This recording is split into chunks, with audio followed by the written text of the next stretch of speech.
Ever wondered why chanting Om feels so powerful?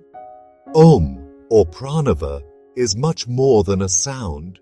It's the heartbeat of Hinduism, the symbol that represents the very essence of the divine. It literally means that by which God is praised.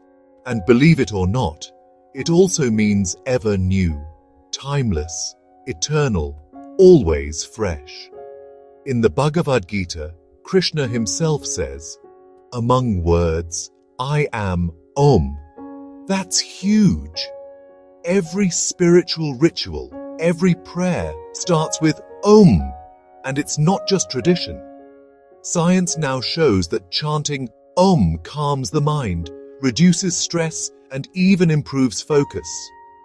But the real magic, Om is made of three sounds, A, U, and M. A stands for beginnings, U for progress, and M for completion or dissolution. So, chanting Om connects you to the cycle of creation, growth, and transformation, the very power of the universe.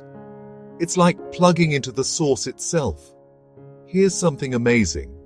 If you can chant Om at the time of death, thinking of the divine, ancient texts say you reach the highest truth. But why wait? Start today. Begin with chanting Om 5 times a day. When you're ready, go up to 11, then 21, and gradually to 108. Do it consistently, and trust me, you'll see a shift, inside and out. So take a deep breath, and let Om change everything. Subtitles on. Double the voice for a deeper experience. Try it now and feel the difference.